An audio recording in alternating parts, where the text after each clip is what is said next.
So the first house I pull up at, right, it's 8 something in the morning. I called en route, and texted them. There's like, I hate it when there's like fucking 3 phone numbers.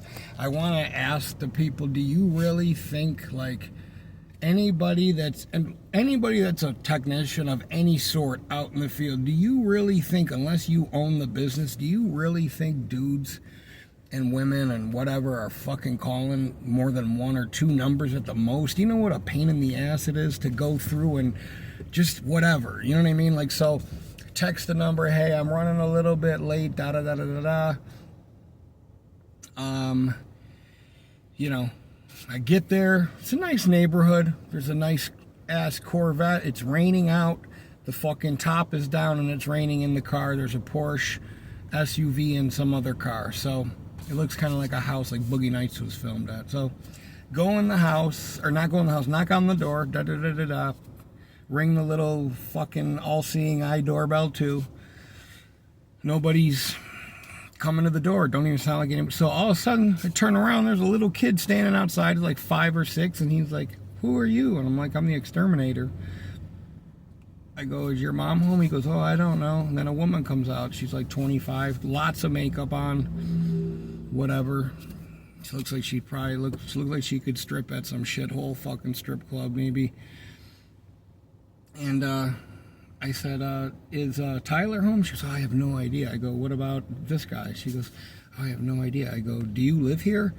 And she goes, "No." And I go, "Well, is there anybody in there that's a human, that's alive, basically, that I can fucking talk to? I'm here to do their pest control."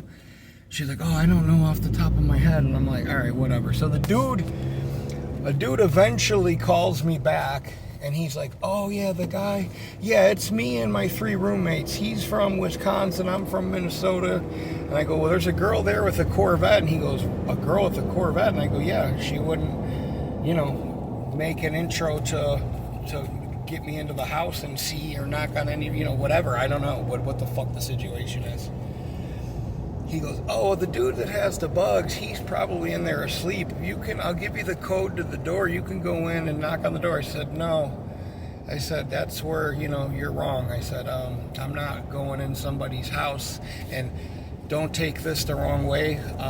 That's just a boundary that I'm going to just tell you. I'm not knocking on some adult's door. I don't know what state of mind I'm walking into unless I was a fucking police officer, I'm not coming in your house, knocking on no fucking grown-ass man's door. Wake the fuck up. You're a fucking adult. It's 8:45 in the fucking morning. What are we doing, people? Yeah, I'm going to knock on the fucking door. What do you think this is?" He's like, and I didn't explain it to him that aggressively, but I wanted to.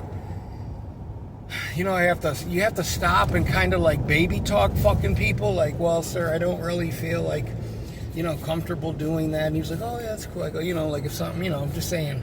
And I don't want to be in nobody's fucking house by myself. And then I can't even tell you, there's been times where I've been flipping over beds or couches and somebody's come home and they see me with a flashlight. I'm like, "Yo, what are you doing in my house?" I'm like, "I'm looking for bed bugs." They're like, "Well, we never called you guys."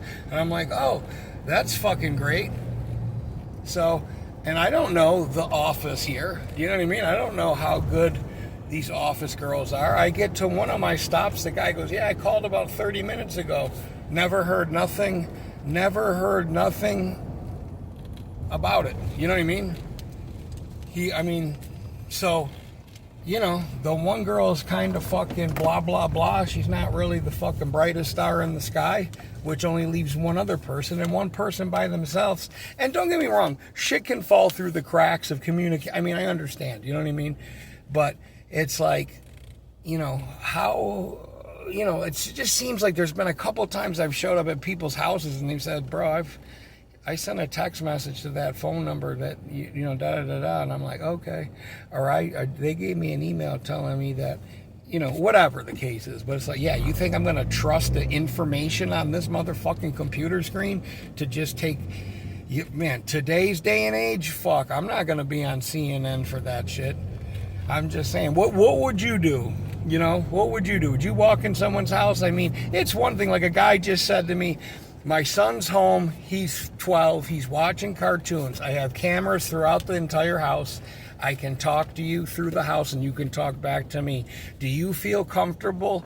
I said, yes, if you feel comfortable. I said, if there wasn't any cameras, I probably would have to say, no, I don't know about that. And he'd go, yeah, I would. I'd be the same way. And so, it's really, I don't know, man. I just don't think, and the other thing is maybe, other than the last guy, maybe people just don't think about shit. You know what I mean? Maybe they're not even trying to be fucking arrogant or whatever, But the office girl was like, oh, you were late to your, and you were late to your first one. And I was like, yeah.